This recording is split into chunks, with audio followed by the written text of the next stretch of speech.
거기 좀 있어요. 미남입니다.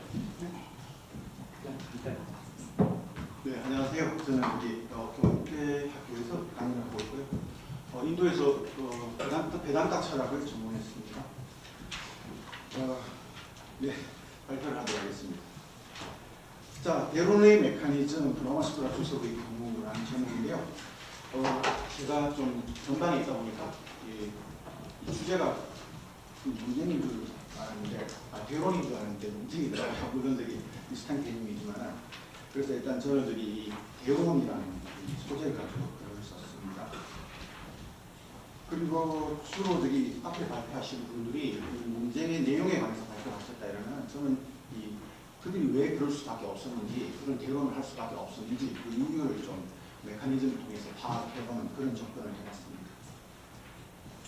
자, 제목에서 보시다시피 브라마스토라 주석의 기구라고 제가 부제를 다는 부제가 아니고 문제문이네요. 저는 저기 인도 철학의 모든 대론이 동일한 목적을 가지고 있다는 그런 접근이 아니라 각 텍스트마다 약간 상이한 목적을 가지고 있지 않나 이런 접근에서 이 브라마스토라 주석만이 가지고 있는 어떤 대론의 물리학 의미를 한번 찾아보려고 이렇게 메커니즘을 통해서 밝혀보자라는 게 문제입니다. 자, 일단 저기 들어가는 말에요. 두 번째 단락을 읽도록 하겠습니다. 일단 저기 브라마스토라 주석에서 이 베단타의 대표적 저서가 브라마수트라고요. 브라마수트라는 우파니샤드를 압축적으로 요약해 놓은 것이라고 볼 수가 있고, 샹카라가 이 최초의 주석을 썼고 일종의 우파니샤드 연구 논문이라고 생각을 하시면 됩니다. 자, 두 번째 단락에 제가 저기 수트라 혹은 주석이죠. 물론 수트라 주석이 수트라 자체에 대론이 포함되어 있고 이 주석을 통해서 이 대론을 좀 더 상세하게 전개를 하고 있습니다. 그래서 이 대론 자체를 개괄적으로 두 번째 단락에 요약을 해놨습니다. 잘 알려져 있다시피 수트라의 대론은 추리의 절이라고 불리는 2장 2절에서 집중적으로 펼쳐진다. 상가 비판은 1번 수트라부터 10번까지, 바시시카는 11부터 17까지, 불교는 18에서 32, 자이나교는 33에서 36. 그 다음에 신이 동작적 원인이라는 이론 비판, 그리고 이제 바가바타 비판인데요. 일종의 인도의 이 유신론적 전통을 비판한 부분이 2장 2절의 마지막에 담겨져 있습니다. 수트라는 수세기에 걸쳐 수정되고 보완된 작품으로서 대략 기원 400에서 450년의 현존하는 형태로 완성되었다고 알려져 있는 편이다. 수트라 2장 2절 28, 32에서 유시각파를 비판하기 때문에 대론을 다루는 2장 2절은 가장 늦게 형성되었을 가능성이 크다. 그리고 2장 2절과는 별도로 수트라 3장 3절 53, 54에서 이 로가야티가 비판이 짧게 이루어집니다. 다만 이 비판은 육체와는 구별되는 아뚜만이 존재한다는 것을 증명하기 위한 우발적인 논리입니다. 이 수트라 자체가 가끔 우발적인 논리가 이렇게 들어가는 구조가 되겠습니다. 또 하나 특이할 만한 점은 상태 비판이 수트라의 곳곳에서 가장 빈번하고 정교하게 이루어진다는 것이다. 수트라의 형성 시기에 상키아가 베단타의 제1의 논적이었다고 추정할 수 있는 경우입니다. 자, 이게 이 논문 전체에서도 이 상키아를 굉장히 특별하게 다루고 있다는 내용이 있기 때문에 이 제1의 논적이라는 표현을 했습니다. 수트라 2장 2절 이전에는 주로 상키아가 저지른 해석적 오류를 2장 2절 자체에는 상키아가 저지른 논리적 오류를 다룬다고 대략적으로 정의할 수 있다. 원래 저기 2장 2절이 개론을 집중적으로 다루는 곳인데요. 물론 저기 여기뿐만이 아니라 다른 곳에서도 이 상키아 비판을 굉장히 철저하게 하고 있습니다. 덧붙이자면 주석에서 미망서의 비판은 주석가가 행위의 한계를 철저하게 지적하고 있음에도 대론의 형태로 등장하지는 않는다. 아마도 지식중심적 미망서로서 베단타는 그 자체를 행위중심적 미망서에 더해진 일종의 상부구조로 파악하기에 결코 후자를 논적으로 간주할 수 없었기 때문인 것이다.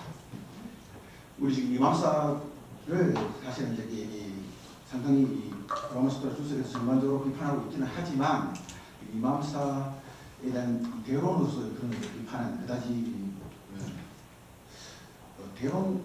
대론의 형태로 나오는 비판은 그다지 찾아보기가 어렵다고 볼 수가 있습니다. 자, 그리고 저기 이제 나머지 들어가는 말의 부분은 우리 학계에서 주로 이제 대론의 목적이 우리 인도 철학에서 각 좌파의 무월성을 과시하는 그런 경향이 있다고 하고요. 보통 대론을 보면 허수아비 공격을 굉장히 많이 하고, 그다음에 우물의 독불기와 같은 이런 원천봉쇄의 우물도 많이 저지르지 않습니까? 그래서 이 대론 자체의 내용을 그다지 관심을 기울일 필요가 없을 정도로 부정적으로 보는 경향이 상당히 많은 편인데요. 그래서 주로 이제 자기 학파의 정체성을 확립하려는 목적이거나 혹은 자기 학파의 우월성을 확립하려는 목적으로 대본이 전개되어 있다라고 일반적으로 이렇게 평가를 하고 있는데, 저는 이 각각의 대본에 대해서 좀 개별적 접근이 좀 필요하지 않나라는 차원에서 이 글을 썼습니다. 두 번째 챕터로 넘어가도록 하겠습니다. 자, 두 번째 챕터 두 개의 트랙을 통한 형이상학의 병별인데요. 자, 이 챕터에서 이 장에서 저는 이 대론의 전략이 어떤지, 이 브라마스토라 주석에서 대론의 전략이 어떤지 이렇게 한번 살펴보는데, 간략하게 말씀드리자면은 앞서 언급드린 여러 다른 타학파들을 비판할 때 이 샹카라는 주로 이제 논리적 오류를 규명하는 방식으로 이 대론을 전개하는 이 하나의 트랙이 있고요. 또 하나의 트랙은 저기 해석적 오류를 규명하는 트랙이 하나 있다. 주로 이런 내용입니다. 자, 이 부분은 저기 뒷부분에 나오는 거 다시 한번 설명드리도록 하겠고요. 첫 번째 문단에 보면은 우리 저기 아드바이타 베단타라는 이 상카라 베단타의 이 형이상학을 단적으로 브라마바다 혹은 브라마까라마바다라고 이렇게 부를 수 있죠. 그렇다면 이 샹카라가 다른 학파를 이 수드라에는 나타나지 않았지만 주석을 통해서 이 정형화시킵니다. 어떤 형이상학적 이념인지 이렇게 보여주는데, 상키아를 프라다나바다라고 이렇게 부르고요. 그 다음에 혹은 프라다나 까라나바다 이렇게 부르고, 그 다음에 바시시카를 빠라마까라나바다 이렇게 명명을 합니다. 그러고 난 다음에 이 바시시카를 논의를 마치고 그 다음에 이제 불교를 비판하면서 이 바시시카는 이제 반절멸로 이렇게 부르고요. 불교는 완전 절멸 이렇게 부릅니다. 불교가 약간 수준이 더 떨어지는 사유책이다라고 힌두 쪽에서는 항상 보고 있습니다. 그러고 난 다음에 불교의 세 학파, 초기 불교, 이 보통 설일체 유하고 이 유식하고 이 중간 학파, 세 학파를 이 만물 존재론, 유식 존재론, 만물 중성론 이런 방식으로 명명을 합니다.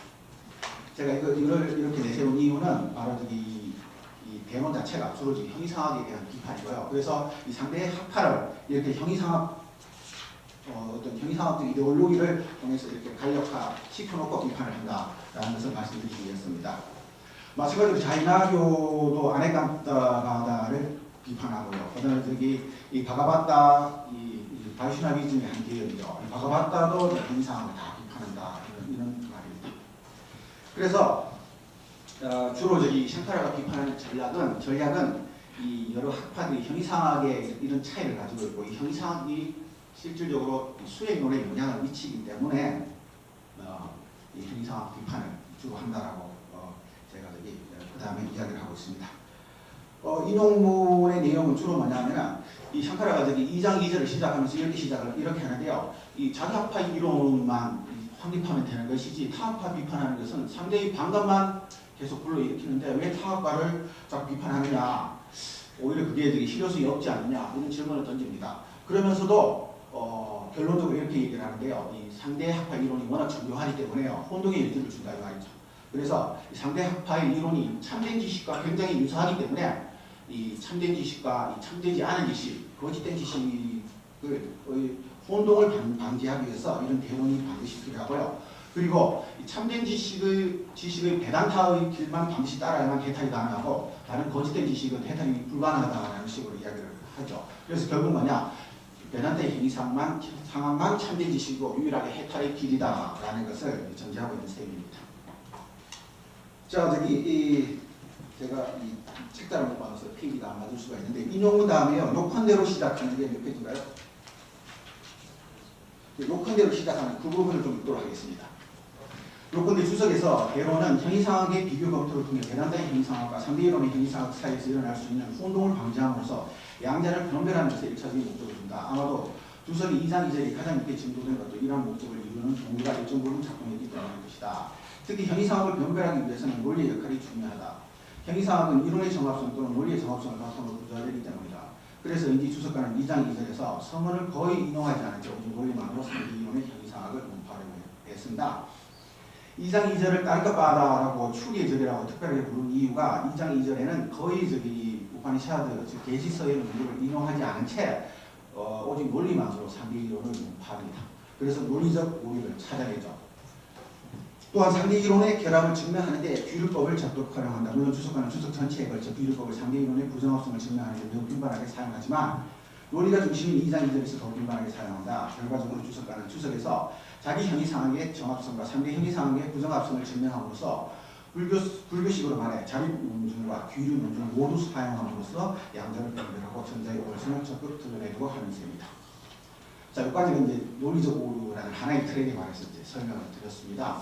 그 다음에 저기 형이상학 논리적 오류뿐만이 아니라 또 다른 뭐냐 하면은 이 상쾌하 같은 경우에는 이 논리적 오류는 상쾌하를 비롯해서 모든 학파가 다 뭐냐 하면은 논리적으로 따져봤을 때 오류가 있다. 형이상학 체계가 오류가 있다는 것을 증명을 해내고요. 그리고 하나 더 나아가서 이 상쾌하 학파는 가장 이 베단타와 유사한 학파이기 때문에 이 해석적 오류를 제가 해석적 오류라고 제가 명명을 했는데 해석적 오류도 바로 다릅니다. 해석적 오류라는 것은 단적으로 말해서 이 상쾌하 같은 경우에는 우리 후기 우파니샤드에 보면 상쾌하 이원론적인 사유가들이 가끔씩 이렇게 등장합니다. 그래서 이 상쾌하는 마치 자기의 이 사유 체계가 자기의 이론이 우파니샤드에 근거해 있는 것처럼 이렇게 주장을 한다 이 말이죠.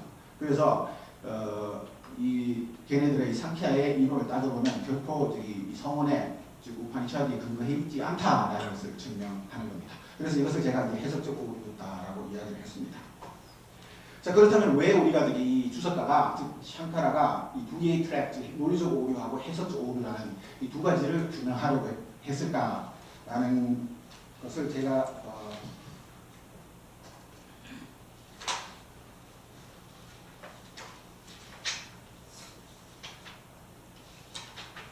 자, 몇 페이지냐면요.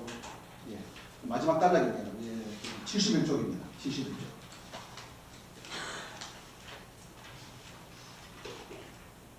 자, 71쪽 마지막 단락 읽도록 하겠습니다. 주석가는 분명 해설에 대한 반박과 문증에 대한 반박을 구분함으로써 즉 두 개의 트랙을 구분함으로써 2장 2절에 특별한 의미를 제시한다. 결국 두 개의 트랙을 구분해야 하는 결정적인 이유는 상쾌학파의 특별성에 있다.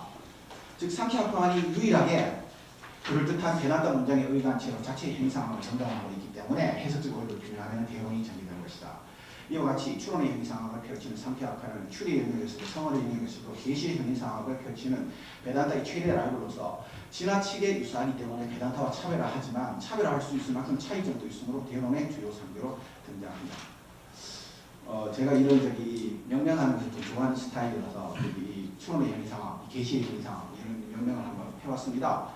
잘 아시다시피 이 상쾌 까리까는 1번 까리까부터 73번 까리까지 처음부터 끝까지 거의 추론의 형식으로 이렇게 그래서 이 부르시아, 프라크르티 나머지 원리들 이것을 다 증명을 하고 있죠. 그런 의미에서 제가 추론의 형이상학이라고 명명을 했고 바로 이 상카라 같은 경우에는 특히 이제 브라마 수트라 자체에도 이 상쾌의 많은 이론들이 성원을 벗어나 있다라는 내용의 수트라가 상당히 많습니다. 수트라에 그렇게 되어 있기 때문에 당연히 주석가인 샹카라도 그렇게 주석을 했을 수밖에 없는 겁니다. 자, 이제 3장으로 넘어가도록 하겠습니다. 자, 방금 제가 이제 논리적 오류하고 해석적 오류라고 이렇게 말씀을 드렸는데 사실은 논리적 오류의 핵심이 논리라는 말이고요. 그 다음에 이 해석적 오류를 지적하면서 이 상쾌하의 형이상학을 추론의 형이상학이다라고 명명을 했는데 이 상쾌하의 형이상학을 추론의 형이상학이라고 말할 때 여기도 추론이 들어가죠. 그래서 결국 우리가 이 대론의 메커니즘을 파악하기 위해서는 이 논리하고 성원의 관계를 확실히 이제 알 필요가 있다라는 차원에서 이 3장이 들어가는 겁니다. 그래서 3장은 이 대론을 하게 되는 그 배경과 관련된 이 내용이라고 보면 되겠습니다. 자, 첫 번째 문단이겠습니다. 베단타 학계에서 계시와 논리의 관계를 규명하는 작업은 오랫동안 진행되어 왔다. 그럼에도 그 관계에 관해서는 다음과 같은 잠정적인 결론이 거의 변함없이 유지되어 왔다. 우선 베다의 전통을 따르는 베단타는 논리에 대한 계시의 우위를 바탕으로 하여 계시 중심적인 체계를 전개한다. 이 경우에 논리보다 계시가 우위에 있는 것은 논리가 상대성을 가지는 데 반해 계시는 절대성을 가지기 때문이다. 하지만 그렇다고 해서 사람의 추측에 근거함으로써 상대성을 가지는 논리의 역할이 완전히 무시되지는 않는다. 논리는 다만 독립적으로 사용되는 경우에 그 불확정성으로 말미암아 평가되어야 될 뿐 계시에 호응하거나 계시를 따르는 경우에 수용할 만한 것으로 간주된다. 다시 말해 베단타에서는 계시로부터 독립적인 논리는 건조한 논리, 공허한 논리라는 표현과 같이 부정될 뿐이고 계시의 종속적인 논리는 긍정된다. 이러한 결론은 사실 주석을 근거로 하여 도출된 것이기 때문에 주석과의 확정적인 입장이라고 할 수 있다. 이게 일반적으로 우리 학계에서 이 베단타에서 계시와 논리와의 관계거든요. 사실 계시와 논리와의 관계는 이 베단타 공부를 하는 사람이라면 반드시 한 번쯤 다루고 넘어가는 주제인데요. 주로 이런 일반적인 결론이 정형화된 결론이 있다 이런 말입니다. 근데 사실은 논리라는 논리라는 말이 굉장히 다의적이라서 논리라는 말을 조금 더 분리를 해나가면서 논의하는 게 필요할 것 같아서 이 73쪽이죠. 73쪽에 두 번째 그런데 문단입니다. 자, 읽겠습니다. 그런데 계시와 논리의 관계에 관한 논의에서 대부분 가볍게 이렇게 말하는 문제가 있다. 그것은 논리라는 말의 다이성이다. 베단타에서 또는 주석에서 논리가 친계시적인 방식으로 사용되어야 한다고 결론 내리는 경우에 증명과 관련된 논리의 다양한 역할과 지식과 관련된 논리의 다양한 역할을 살피지 않는다는 것이다. 사실은 계시와 논리의 관계를 규명하면서 논리를 너무 포괄적으로 사용해서 모든 논리가 굉장히 뒤섞여 있는 경우가 많아서 이렇게 좀 약간 분명하게 증명과 관련된 논리와 이 지식과 관련된 논리도 나누고 또 증명과 관련된 논리도 뭔가 이 논리의 차원을 또 세부적으로 나눠야 되지 않겠나라는 게 제 생각이라서 이렇게 한번 나눠봤는데요. 사실 논리 자체가 이 깨달음을 얻기 위한 어떤 깨달음의 수단이라고 할 수 있는 직접적 지식을 얻는 직접적 지식을 낳는 어떤 바로 직접적인 수단이 되기도 합니다. 논리가 직접적 지식의 수단이 되기도 하기 때문에 바로 지식과 관련된 논리도 있는 셈이고요. 또 한편으로 논리를 통해서 자기 학파를 증명하고 타 학파를 공격하기 때문에 또 이 논리 자체가 증명과 관련된 논리도 있다. 이런 이야기를 좀 하고 있습니다.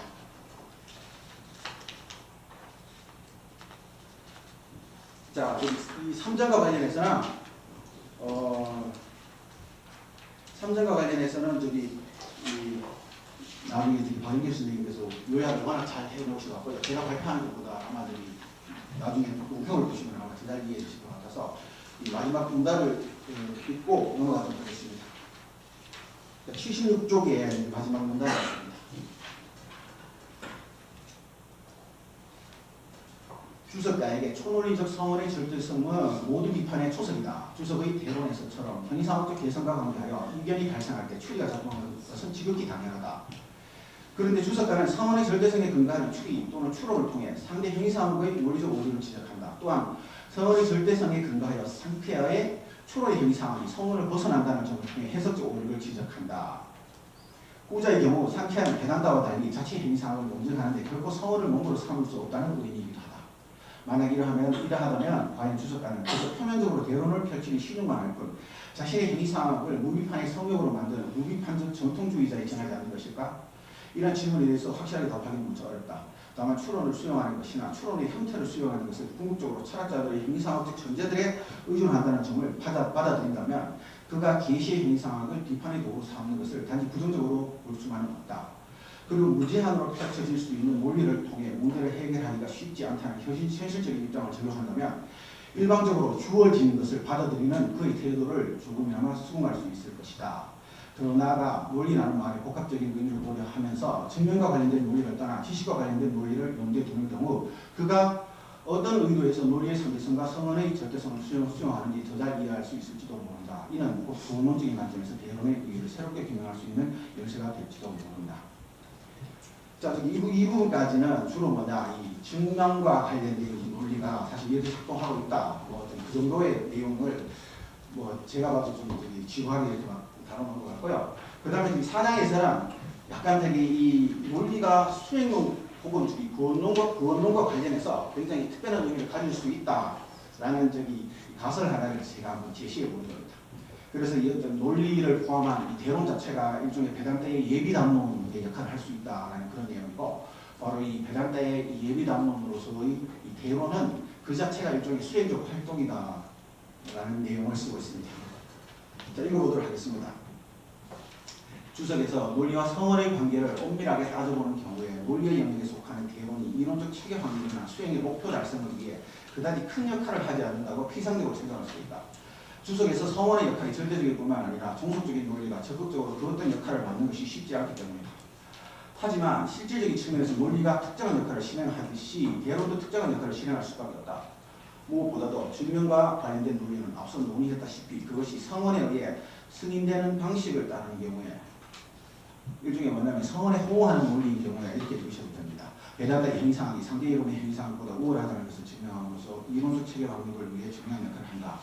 마찬가지로 지식과 관련된 논리는 그것이 성원에 의해 지지되는 방식으로 형이상학이 아닌 구원론의 영역에서 수행의 목표 달성을 위해 중요한 역할을 할 수 있을 것이다. 주석의 대론도 이러한 역할을 실행하는 게 결코 예외가 되지는 않는다. 자, 그렇다면 저기 증명과 관련된 논리하고 지식과 관련된 논리가 따로 존재하는 것은 결코 아니다. 두 논리의 차이는 내용의 차이가 아니라 영역이나 관점의 차이로서 전자가 이론의 영역이라면 후자는 실천의 영역이고 전자가 형이상학의 관점이라면 후자는 수행론의 관점이다. 다만 양자 사이에 미세한 차이가 있다면 전자와 후자가 구원론적으로 선후관계에 있으므로 전자가 성원에 의해 승인되는 방식을 따른다면 후자는 성원에 의해 지지되는 방식을 따른다.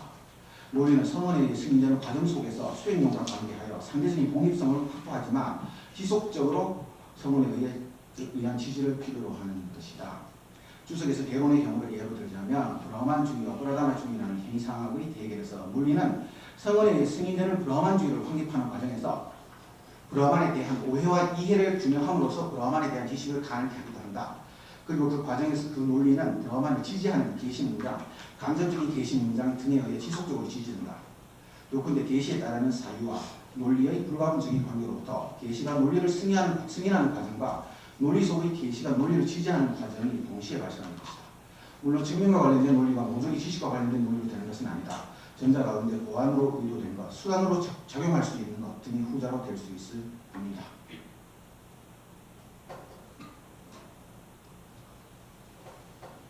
자, 주석에서 지식과 관련된 논리는 지식을 전달하는 과정에서 교육적인 역할을 하기도 하고 지식을 발생시키는 직접적인 수단으로 간주되기도 한다.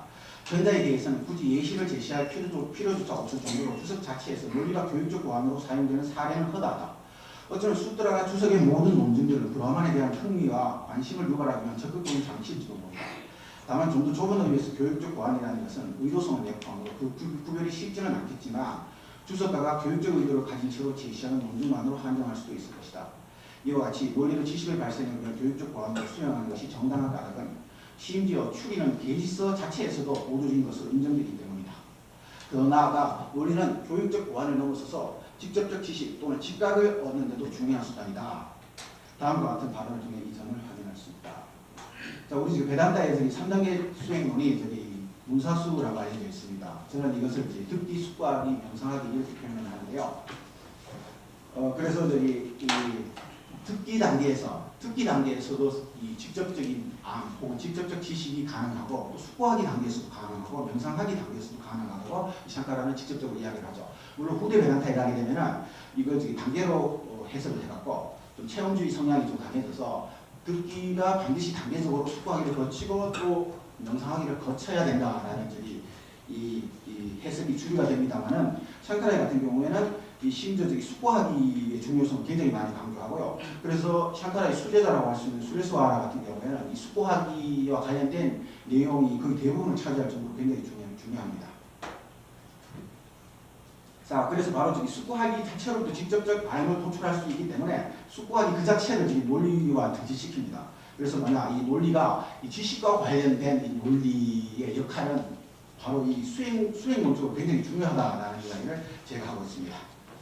자, 만약 문단부터 또 읽도록 하겠습니다. 만약 논리의 역할이 이와 같다면 주석에서 대론은 논리가 가장 첨예하게 구현된 형태로서 논리의 역할을 가장 앞선 채로 구현하는 일종의 퍼포먼스이다. 일단 대론은 공식적으로 자기 이론을 확립하는 것보다 상대 이론을 비판하는 것에 중점을 두기 때문에 더더욱 퍼포먼스에 가깝다. 상쾌와 바시시가 불교 등의 허수아비 참여자들을 불러들인 채 배당자의 교훈을 위한 논리적으로 폐퇴되는 모습을 연기하도록 하는 퍼포먼스인 셈이다. 더 나아가 주석의 대론은 논의 전통에 속하는 것으로서 사실상 상호적 대화가 아닌 일방적 독백이 지나지 않는다. 즉 실상의 논적은 없고 오직 가상의 논적만 존재하므로 대론은 논주인 주석과 당록의 상상적 구성에 불과하다. 이와 같이 주석의 대론은 상호성을 결여하기 때문에 베단타의 자체적이고 완결적인 퍼포먼스로 기능하는 것이다. 더 나아가 주석에서 상호성이 부재한 퍼포먼스로서의 대로는 성원에 의해 이미 승인된 논리만 허용함으로써 그 퍼포먼스의 효력을 극대화한다. 여기서 뭐냐면 어떤 전략적으로 이 퍼포먼스의 효력을 극대화하느냐라는 것인데 그 예시를 제가 쭉 정했는데요. 일종의 뭐냐면 셴카라는 이 다른 학파를 비판할 때 항상 이 발신시카의 뭐 단원자 원인론은 이러하다라고 굉장히 정형화 시켜놓고요. 상키아의 뭐 여기 프라다나 원인론은 이러하다라고 정형화 시켜놓고 불교의 유식 불교의 이론은 이러하다라고 다 정형화 시켜놓는데요. 이게 굉장히 뭐냐면 우리가 허수아비 공격을 위해서 상대방 공정을 허수아비로 세워놓고 이렇게 공격하는 이런 전략을 사용한다 이런 말입니다.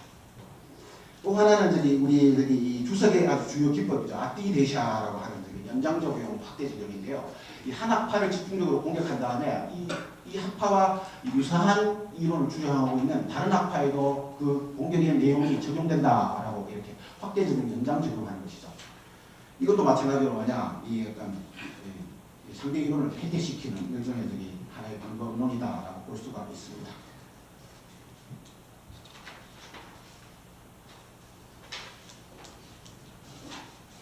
자, 80쪽 밑에서 5번째 줄 읽도록 하겠습니다. 이처럼 연장적이라는 것은 하나의 상대 이론을 통해 여러 상대 이론을 폐퇴시킬 수 있는 효율적인 방법이자 이 승인된 논리의 의미를 확산시키는 장치입니다.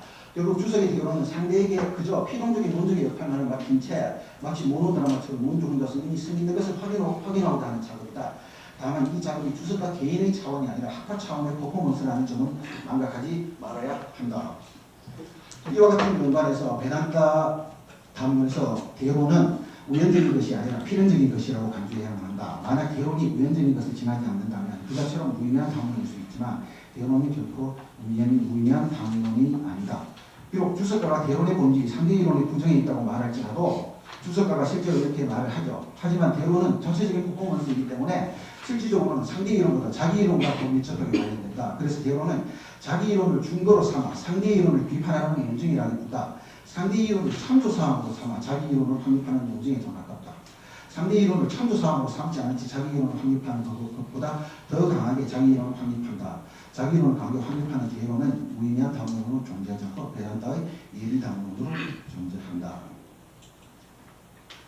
마지막 딸락줄이 81쪽 마지막 줄이 있겠습니다. 우판시아드의 가르침이든 주석의 가르침이든 불암한 상태가 되는 것은 상대성으로부터 절대성으로 나아가는 과정이다. 그 과정은 상대적인 논리의 예비 담론으로부터 절대적인 성원의 본담론으로 나아가는 과정과 다르지 않다. 그렇다면 이 과정은 왜 필요한가? 본담론이 신성불가침의 진리로 이미 주어져 있는 것이라면 논리로서의 예비 담론은 주어진 것으로서 이미 확정되어 있는 교리를 왜 또다시 논증하는가라는 물음에 적절한 대답을 구해야 한다. 대답을 일어날 수 있다. 논리는 계시를 재구성하기 위해서 혹은 정통을 증축하기 위해서 그렇게 또다시 논증한다. 그리고 그 경우에 주석에서 증명 하나하나는 논리적 활동이 동시에 교육적 활동이자 조리적 활동이다. 논리의 독립성이 가장 잘 반영되고 활용되는 대로는 바로 이러한 수행적 활동의 저비에 서 있다. 어쩌면 성원의 동의에 불과한 논리의 서사에서 대로는 가장 극적인 배역을 맡을지 초논리의 절대성으로 가는 과정을 이끌고 있을지도 모른다.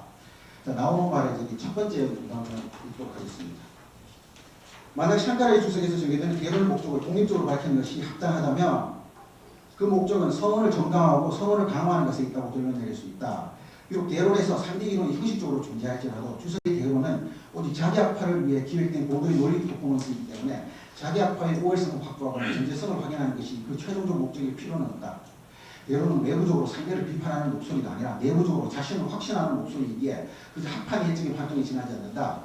그리고 대론은 계시와 논리의 숙고하기에 중요한 역할과 밀접하게 관련되는 한 그 목적마저 그러한 관련 속에서 파악되어야만 한다. 결국 주석의 대론은 논리를 통해 성원을 정당화하고 성원을 강화하려는 목적 아래 그 정의에서 펼쳐지는 논리적 퍼포먼스의 것이다. 그러면서 이 학파적이고 수행적인 활동은 결코 새로운 것을 말하지 않은 채 이미 주어져 있는 성원의 진리를 직접적 지식으로 이끄는 데 본론적으로 중요한 수단이 되기도 한다. 네, 발표 마치겠습니다.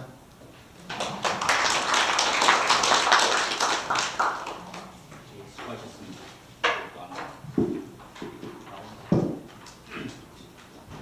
아까는 불교를 보통 베단타 라마스트라의 경우에서 대론에 대해서 얘기했죠. 그 주 논증 제가 파악하기는 사부다하고 프라하나 논증 또는 계시 이거하고 널리 이를 가지고 한 것 같은데 상당히 저도 대산타를 좀 조금 접목했지만 이해가 잘 안 돼요. 아마 여기 계신 분들도 그렇지 안 그럴지 저만 안 그럴지 모르겠어요. 근데 그것을 한 4가지 정도를 질문하신 논평자의 말을 들어보고 다시 얘기하겠습니다. 네, 건강대 네, 박영길입니다. 박정희 교수님 논문을 받고 사실 굉장히 당황을 했는데요. 박 교수님은 아르바이트 연구에서 지금 국내에서 가장 활발하게 연구하시고 최근에는 브라마경 주회를 번역하신 또 우리 학문에 또 우리 학계에 경사를 주기도 했습니다. 저도 브라마수트라를 했습니다만 정작 번역을 못했는데요. 무서워서 못했습니다. 더 무서웠던 것은 특히 대론 부분 2장 그 1절 전체가 저에게 굉장히 왠지 쳐다도 보기 싫은 그 대목이었고 그래서 솔직히 그것 때문에라도 번역 시도를 못했는데 우리 박 교수님께서는 해내셨습니다. 그럼에도 불구하고 그 비판의 정당성, 타당성을 논의를 한다면 저도 좀 끼어들 말이 있고 논평을 드릴 것도 있는데 지금은 그 내용이 아니라 그 메커니즘을 분석하고 그 역할을 찾아내는 그래서 정말 저도 어렵고 그건 정말 또 박 교수님 아니면 할 수 없는 내용이 아닌가라는 생각이 듭니다. 개인적으로 대론 자체에 대해서는 저는 굉장히 부정적인 시각을 가지고 있는데요. 특히 브라마 수트라의 경우 그렇습니다. 일단 상대를 허수아비 상대를 몰아놓고 정말 강압적으로 억지로 해석을 내가 예를 들면 뭐 불교 같은 경우 한결같이 허물론자로 다 몰아놓고 그 틀 내에서만 중간이든 유식이든 허물론자로 다 몰아놓고 비판을 하고 결론은 마지막에 그러므로 똑같은 주장을 하는 그 이상한 가면성 불교도들 아르바이트 교수는 비판되었다라는 그런 강압적인 확대 적용이라는 것이 우리 학문을 왜곡시킬 뿐이고 샹카의 경우도 마찬가지 불교를 비판을 했습니다만 그 비판은 다른 라마누자나 바스카르에 비해서는 정확했습니다만 그럼에도 불구하고 분명히 헛다리 짚은 것이고 이 점에서 그럼에도 불구하고 현대 인도하기 시작되기 전까지는 인도에서는 샹카라가 불교를 비판했으니까 불교는 따라서 논파되었다라는 이 일반적인 승리의 도치감이 100년 전까지만 지속되었고 오히려 의심이 되는 것은 왜 후대 사람들에게 뻔히 이토록 날 그 비판을 왜 했느냐 브라마 수호트라뿐만 아니라 다른 문헌에서 이게 발견된다는 점에서 이건 정말 유수 깊은 우리가 잘 모르지만 하나의 전통이 아니었느냐 뻔히 엉터리고 자의적인 해석이 이런 생각도 해본 적이 있습니다. 그럼에도 불구하고 그 다음 페이지입니다. 만약에 이러한 그 억지적인 대론의 의도가 숨어 있다고 한다면 예를 들면 자설 확립을 위한 하나의 퍼포먼스라고 한다면 굳이 허수아비 대론자를 내세워가지고 자설 우위를 과시해야 했을까라는 저희 단순한 그 생각이 비한다면 대론의 메커니즘 그리고 의의를 밝힌다는 이 발표자의 입장은 저에게 굉장히 충격적이고 놀라웠다라고 할 수가 있습니다. 따라서 저는 기본적으로 대론의 방식을 통해 그 메커니즘을 증명하고 또 그것을 통해 어떻게 베다타에서 진리를 강화하는지를 밝혔다는 점에서 무엇보다 높게 평가할 수 있을 것으로 판단이 됩니다. 개인적으로 제가 전적으로 동의를 하고 특별히 질문 드릴 것도 없습니다만 사소한 궁금증 몇 가지 내용 요약과 더불어서 말씀드리도록 하겠습니다. 텍스트 10페이지인데요. 첫 번째 주제 두 개의 트랙을 통한 행위사학적 변별 두 트랙이라는 것은 발표자께서 발표를 썼습니다만 상대가 성언에 의거하면 그 성언 해석학적 오류를 지적하고 논리에 의거하면 논리적 모순을 지적하는 것인데 이 두 개가 동시에 진행되었던 것은 샹카에 대한 비판이 사실상 유일했고 왜 그러느냐라고 보니까 샹카라는 오직 브라만이 세계의 근원이다라는 것을 확립하기 위해서 그래서 타학파에 대한 비판도 사실은 브라만이 원인이다는 것을 아닌 이론을 비판하는 것이고 샹카에 대해서만 유독 굉장히 가혹했는데요. 우리 발표자께서는 이걸 좀 더 구체적으로 샹카나 베단트나 똑같이 우파니샤드의 가르침을 인정을 하지만 그럼에도 불구하고 우리 그렇기 때문에 베단트를 더 위협할 수 있는 최대 적이기 때문에 두 개의 프레임으로 했다라고 하셨습니다. 전적으로 동의를 합니다. 다만 이제 좀 어려운 것은 저자께서 질문하시는데요. 두 번째 문단의 밑에서 세 번째 줄, 네 번째 줄인데요. 쌍쾌의 계시적 형이상, 우리 발표자님께서는 특별한 용어를 사용하기를 굉장히 좋아하시는데 좀 어렵습니다만 어쨌든 쌍쾌의 계시적 형이상학이 해석상의 오류와 논리적 오류로 인해 추론의 형이상학으로 전환된다라고 하셨는데 역시 그 맥락에서는 제가 추론의 형이상학이라는 의미를 잡을 수 있고 또 발표자께서도 조금 이미 말씀을 하셨습니다만 그럼에도 불구하고 이렇게 단순한 아누마나적인 아누마나일 수도 있겠습니다만 그런 의미는 아니기 때문에 간략한 용어 설명을 부탁드립니다. 하지만 논지는 충분히 저도 전적으로 동의합니다. 해석상의 오류와 논리적 오류로 인해 베단트에서 거부되는 하나의 적합한 학문이었다. 이 점은 동의합니다. 두 번째 논리는 논리의 상대성과 초논리의 성의 절대성. 제가 이걸 정리했던 이유는 저한테도 굉장히 어렵기 때문에 이걸 제가 제대로 정리했는지조차 사실 무섭고 질문하기도 이게 과연 맞는지 차원에서 정리를 했는데요. 요지는 2장 2절 전체 논적이 성은 좀 문장이 잘못되었습니다. 성은에 의거하지 않는 공익적인 추리의 부당성을 폭로하는 것 내지는 논리의 폐단을 보여주는 사례에 집중되어 있다는 것을 밝힌 것으로 판단이 됩니다. 논리와 계시 중 계시의 우위를 증명하고 아울러 계시를 따르는 계시를 증명할 수 있는 논리는 검증됩니다만 그것과 무관한 논리는 공문한 것으로 밝히는 것. 이것을 다루었던 이유는 발표자가 다루었던 이유는 대론적 비판의 근거를 논자께서 이제 3장을 확립하기 위해서 하는 근거 자료로 성은의 우위를 밝힌 것으로 판단이 됩니다. 세 번째 오른쪽 페이지인데요. 예비 담론으로서의 대론과 수행적 활동. 이것은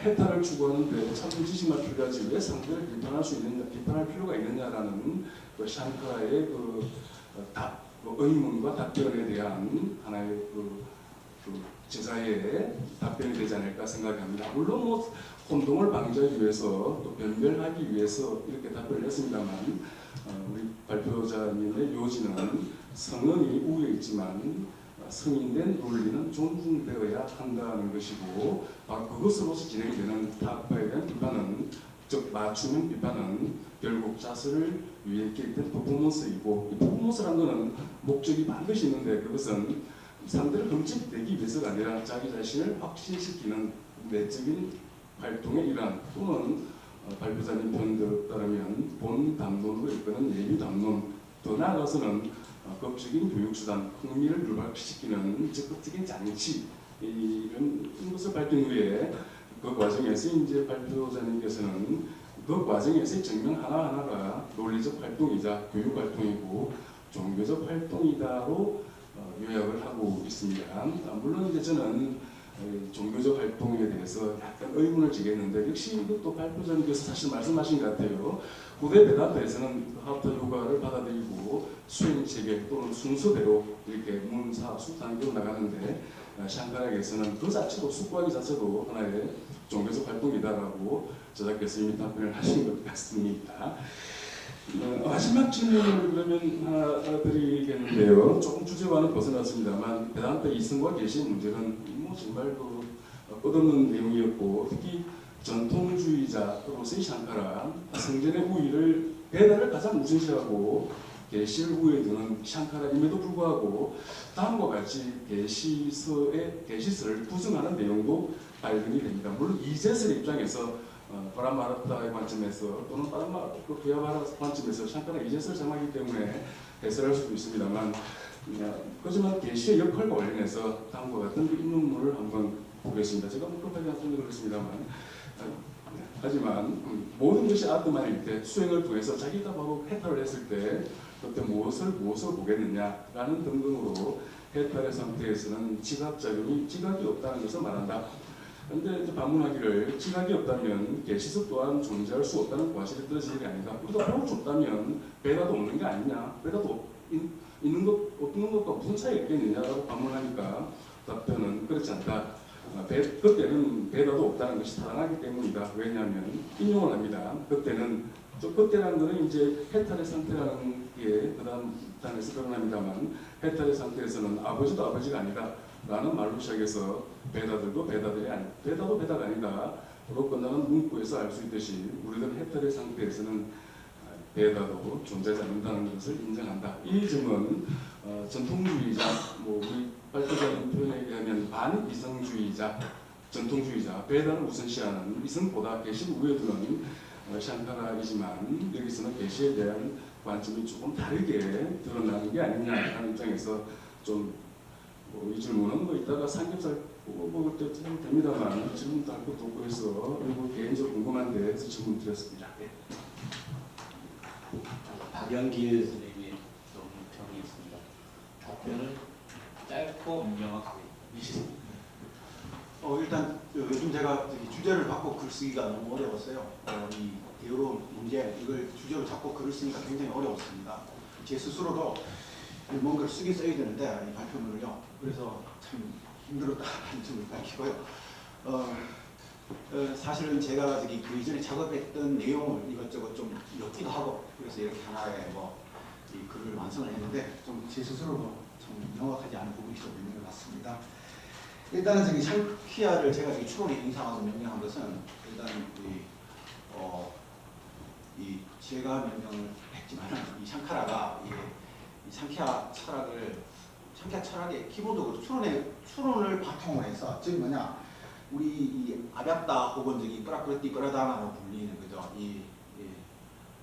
물질적 원인이죠. 물질적 원인, 물질적 실체를 어떻게 하느냐, 어떻게 증명해내느냐, 그 존재성을 어떻게 증명해내느냐 이게 가장 큰 문제였고요. 베단타 같은 경우에는 이게 결코 논리, 추리를 통해서 증명할 수 없다라는 게 없는데 바로 이 상키아 가리카 같은 경우에는 추론을 통해서 그렇게 증명을 하죠. 그래서 물론 이 상키아 같은 경우에는 정당한 추론이죠. 그죠? 정당한 추론, 즉 아누마나를 통해서 프라크르티의 증명할 때 이유 몇 가지 다 되지 않습니까? 4-5가지 되고 막 이러는 게 다 정당한 추론, 즉 아누마나에 의해서 증명을 했죠. 그렇지만은 그래서 제가 추론이 행위상학이라고 이야기를 했는데 이게 다르게 말하자면은 이 어떤 추론도 반드시 성원에 호응을 해야 되는데 바로 성원에 호응하지 않기 때문에 이건 다시 따르가가 되거든요. 베란다 입장에서는 성원에 의거하고 있지 않은 아누마나이기 때문에 이건 따르가화가 되어버리기 때문에 이거는 약간 양의적인 의미가 있다고 생각을 하시면 되고요. 어쨌든 상키아에서는 추론을 통해서 증명을 해내지만 베란다 입장은 그게 성원에 기반하고 있지 않기 때문에 다시 따르가로 간주되어버린다는 말입니다. 오직 성원에 기반하고 있는 추리 정도 되면 나중에 아누마나 승인되기 때문에 어쨌든 따르가가 일반적으로 승인되면 다시 아누마나가 되기 때문에 좀 그런 의미가 있지 않을까 그런 의미로 제가 답변을 드릴 수가 있겠고요. 그 다음에 이 141쪽의 중간에 이거는 일단 질문을 하셨고요. 마지막에 거만 제가 답변을 드리자면 이게 4장 1절 3번에 있는 내용인데 3번입니다. 이게 사실은 우리가 이 계시서 즉 우파니샤드를 우파니샤드는 유일무이한 알매 원천입니다. 특히 이제 초현상적인 존재인 브라만에 대해서 알 때는 유일한 알매 원천이기 때문에 계시서 이외에 그것들 수단도 없습니다. 그래서 계시서는 유일한 브라마나예요. 브라만을 알 위한 유일한 브라마나인데 그래서 브라마나가 당연히 지향되는 것은 당연합니다. 그래서 여기는 당연히 비원적인 상태, 즉 브라마 바와가 된 상태이기 때문에 여기서 브라마나가 지향되는 건 당연하죠. 근데 이 문제가 굉장히 복잡한 문제가 얽혀 있는데요. 한편으로 이 계시서는 브라마나이기도 하고 또 브라마이기도 하다라는 점을 또 우리가 좀 생각을 해봐야 될 것 같은데, 그래서 이거는 우리가 이 3번 수트라가 샤스트라 요리 또왔지 않습니까? 그래서 이게 성전의 역설을 보여주는데 한편으로 뭐냐면은 신이 신이 이 성전의 원천입니다. 즉 신이 이 계시서를 우리가 가져왔죠, 그죠? 신이 계시서를 가져왔기 때문에 신이 가져온 것은 뿌라마나가 될 수가 없습니다. 그러니까 뿌라마죠, 그죠? 그런 의미에서 계시서가 뿌라마냐냐 이 이중적 의미를 가지고 있다는 게 바로 브라마 숫자 113에서 나온다라고 보는데요. 그래서 113이 두 가지 의미로 복합을 어떻게 해석하느냐에 따라서 주석까지 두 가지 의미를 읽어내는데, 한편으로 신이 뭐냐 하면 뭐냐면 성전의 원천이다. 즉 신이 완전한 지식을 가진 신이 계시서를 가져왔다라는 차원, 이렇게 해석을 하게 되면은 이 계시서는 뿌라마가 되는 거고, 당연히 지금 게다가 영원하고 이러니까 이제 뿌라마가 되는 거고요. 또 다른 한편으로 계시서가 유일하게 브라만을 아는 원천이다. 오직 계시서를 통해서, 즉 우파니샤드만을 통해서 브라만을 알 수 있다라고 했을 때는 바로 뿌라마나가 된다라고 보는데요. 그래서 이 어떤 3번 수트라 자체에서 이 뿌라마나라는 어떤 이중적인 계시서의 역할이 있다고 생각을 합니다. 그런 의미에서 이렇게 이 뿌라마나가 당연히 사라지는 것은 당연하고, 이 뿌라마나는 소멸되지만은 이 뿌라마로서의 계시서는 영원하기 때문에 어떤 그런 어떤 차이가 있지 않나 생각이 들고요. 계시서의 가치에 관해서는 굉장히 거대 담론이 될 수도 있고 이런 생각하도록 하겠습니다. 마치겠습니다. 끝났다. 여기에 대해서 또 질문이 있습니다. 짧게 있으면 짧게 없으면 프로에서 혹시 여기에 질문이 있으신가요?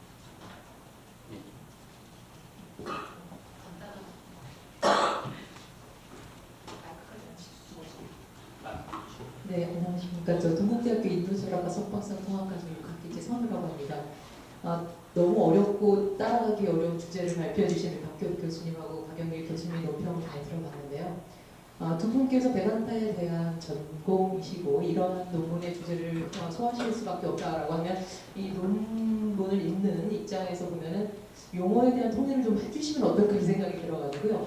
쌍키아라고 하는 그 하파에 대한 부분과 이제 베단타 쪽에서의 부분을 집중적으로 이 대론의 메커니즘에 대한 설명을 하셨는데, 쌍키아라고 우리 박교육 교수님은 이제 계속 설명을 하셨고, 그것도 논평을 해주신 박영길 교수님도 쌍키아라고 하셨습니다. 그래서 논문을 읽는 가장 기본적인 입장에서는 논평을 해주실 때도 내지는 그동안에 이제 인도 철학 안에서 쌍키아라고 하는 하파에 대한 기본적인 그 용어 통일을 해주실 생각은 없으시고, 두 분이 그 부분에 대한 그래도 그 베단타 쪽에 또 전문가이시기 때문에 제가 잠시 청을 해보면 그분에 대한 의견을 좀 여쭙고 싶습니다.